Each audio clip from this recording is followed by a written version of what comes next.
Welcome back to the Ranjit Kumar show. आज हमारी बात हो रही है फरहान काजी साहब के साथ। मैंने कल इनके बारे में, कल नहीं बहुत अरसा पहले लिखा था। कुछ लोग बोलते हैं एचआर गुरुज, कुछ बोलते हैं एचआर स्कॉलर। मैं सर आपको तहे दिल से बोलता हूँ एचआर एवटार। तो हमारे एवटार का एक बड़ा हमारे बड़ा उसकी बड़ी बात कही जाती है इसके हवाले से। मैं मानता हूँ ऐसा, ये बड़ी तहे दिल से बात कर रहा हूँ। और सर आज हमारी जो आपसे बात भी होगी the debunking SHRM exam myth के हवाले से बात होगी। पहली मिथ जो है जो आपसे डिस्कस हुई हमारी, the exam is based on the materials taught in certification preparation courses. ये क्या मिथ है और इस मिथ को कैसे डीबंक करना है, जो सुनने वाले हैं इस मिथ को कैसे ब्रेक करें after your learnings.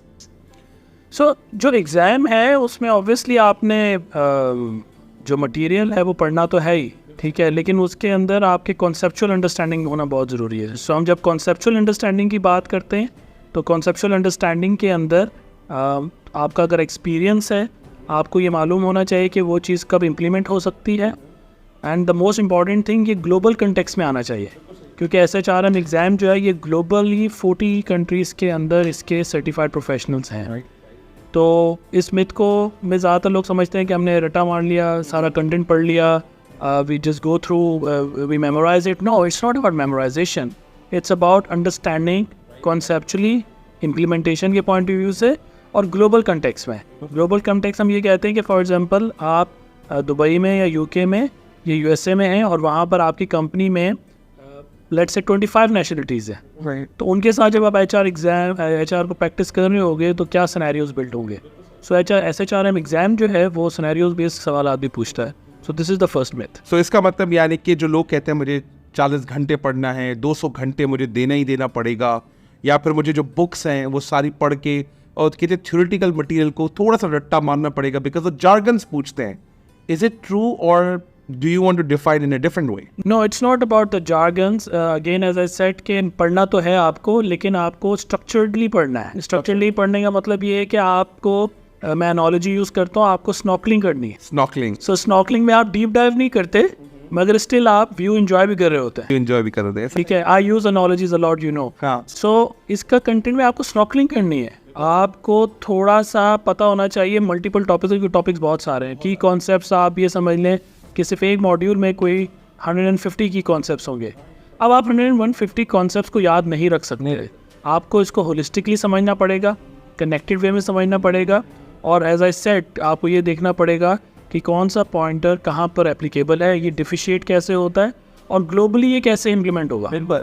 So it's not only about reading, but it's all about reading with some understanding with a global context plus something which you don't know. अभी आपने शायद इम्प्लीमेंट नहीं किया क्योंकि उस सिनेरियो में आप पढ़े ही नहीं अभी तक। तो इस वजह से तो सिर्फ जार्गन्स याद करने से आई डोंट थिंक कि इसको मे भी शायद कुछ लोग पास कर जाते हो, लेकिन वो फिर फायदा नहीं होगा आपको। Let's talk about another question, sir.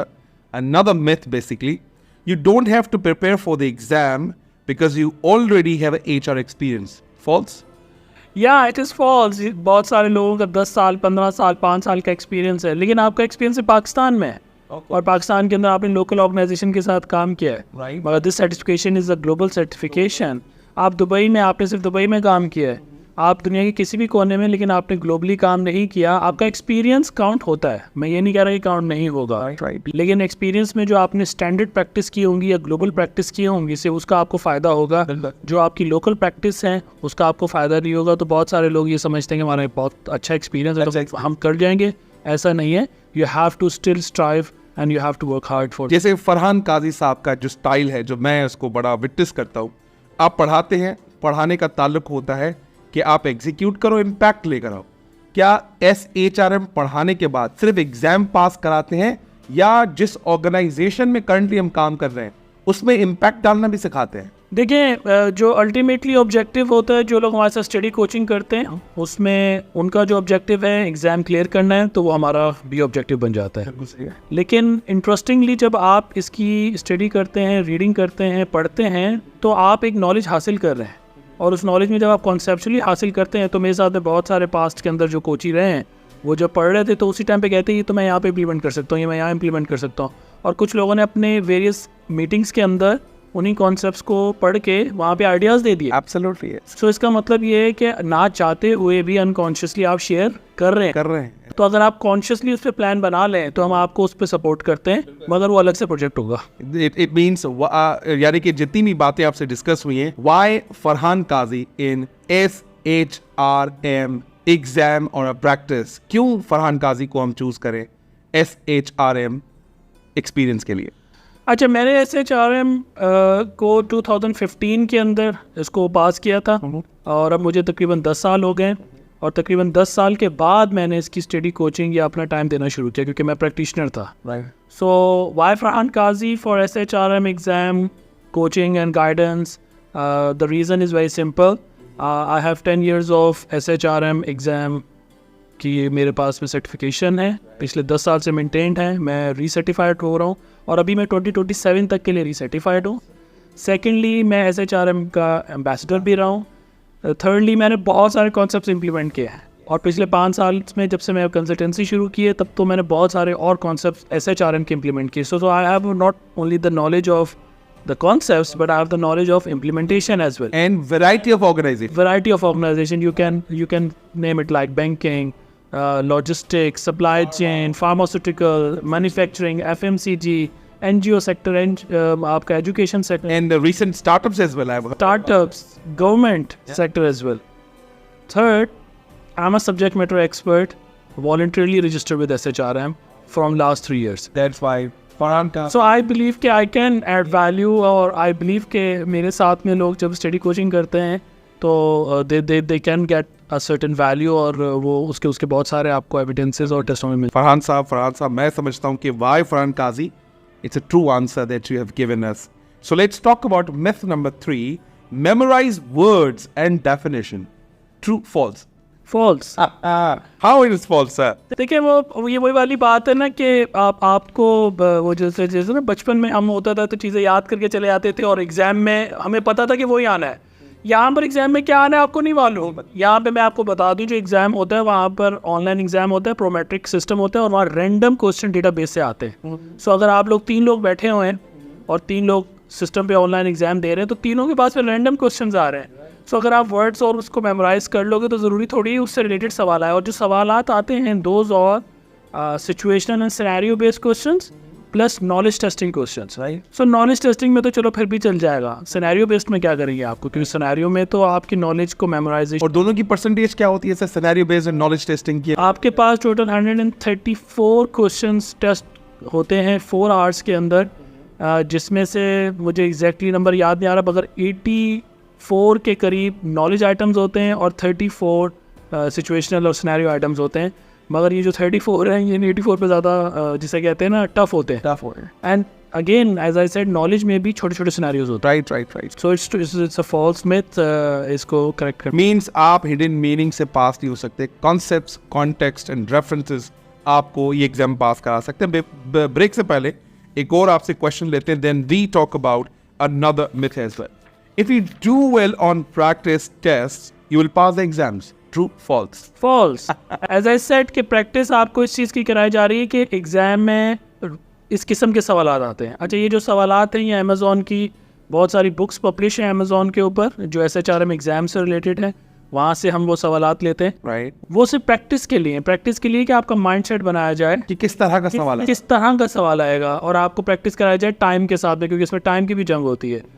तो आपने प्रैक्टिस के अंदर बहुत अच्छा स्कोर किया, लेकिन ज़रूरी नहीं है कि आप जब एग्ज़ाम में जाएंगे हो सकता है कि जो प्रैक्टिस किए हैं उन एरियाज़ में से सवाल ना आए, लेकिन ये है कि प्रैक्टिस आपको हेल्प करती है माइंडसेट डेवलप करने में, एग्ज़ाम माइंडसेट डेवलप करती है, एग्ज़ाम माइंडसेट। और अगर मैं आपसे कहूँ कि आपको एक टिप देना चाहें एग्ज़ाम को क्लियर करने में, वो आपकी एक टिप क्या होगी? बिकॉज अगले सवालों में मज़ीद टिप्स आपसे पूछूँगा। आई थिंक डिसिप्लिन रहना, आपको लर्निंग में बहुत ज़्यादा डिसिप्लिन होना। मतलब सर 8 घंटे की नौकरी, ट्रैवलिंग टाइम, बच्चों के साथ a lot of other engagements, कैसे होगा मैनेज? डिसिप्लिन का ताल्लुक रोज़ाना से नहीं है। जो लोग रोज़ाना मैनेज कर सकें वो रोज़ाना कर लें, जो लोग वीकली मैनेज कर सकें वो वीकली कर लें, जो लोग 15 दिन पे करना चाहें वो 15 दिन पे कर लें। डिसिप्लिन का ताल्लुक है कि जो आप फिर सोचें कि अच्छा मैंने वीकली करना तो आप वीकली उसको करें। अगर आप कहते हैं डेली है तो डेली करें, और ये पैटर्न्स मैंने देखे। एंड फरहान काजी का एक स्लोगन है जो बाय प्रैक्टिस है, बोलते वो नहीं, बाय प्रैक्टिस है।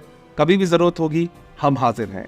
ये SHRM में भी है या सिर्फ अदर कोर्सेज की? नहीं, आई ट्राइड माई बेस्ट कि मैं वर्चुअली व्हाट्सएप के ऊपर, आजकल व्हाट्सएप सबसे ज़्यादा इन है, वरना पास्ट के अंदर तो हम मैसेंजर्स के ऊपर भी रहें। आई ट्राई माई बेस्ट कि मैं 24 आवर्स के अंदर अवेलेबल रहूँ, और मोस्ट ऑफ द टाइम जो लोग मेरे साथ कनेक्ट हैं उनको पता है कि I will get back to the things. So ladies and gentleman, बात हो रही है फरहान काजी साहब के साथ, जिसमें SHRM एग्जाम्स की जो मिथ हैं उसको हमें कैसे अनलॉक करना है। लोगों को लगता है कि एग्जाम्स जो है वो आप रट्टा मार ले पास हो जाएगा, उनको लगता है कि प्रैक्टिस क्वेश्चंस कर लो पास हो जाएगा। हकीकत में ये सारी मिथ्स हैं। इन मिथ्स को मजीद ब्रेक करने के लिए मजीद मिथ हम इनसे पूछेंगे, बात करेंगे। और वाई फरहान काजी का जवाब मुझे बहुत खूबसूरत लगा। Why Farhan Kazi? Because a lot of experiences, a lot of practice, variety of organization. It's not an easy job. And उसके बाद ये आपके साथ अवेलेबल होते हैं जब आप अवेलेबल हो। व्हाट्सएप हो, लिंक्डइन हो, ईमेल हो, इनके फ़ोन नंबर हो, आप इनसे रब्ता करें। ये नहीं कहते कि हमारी क्लासेस का टाइम ख़त्म हो चुका है। 16 या 18 या 24 क्लासेस जो नॉर्मली प्रैक्टिस होती है मार्केट में, ये कहते हैं जब तक आपका एग्ज़ाम पास ना हो जाए तब तक मैं आपके साथ हूँ। ऐसी बात नहीं है, कोई इंसान फेल भी हो जाता है तो आप री प्रैक्टिस, री कोच भी हो सकते हैं फरहान काजी साहब के साथ। छोटा सा ब्रेक लेते हैं, मिलते हैं छोटे से ब्रेक के बाद।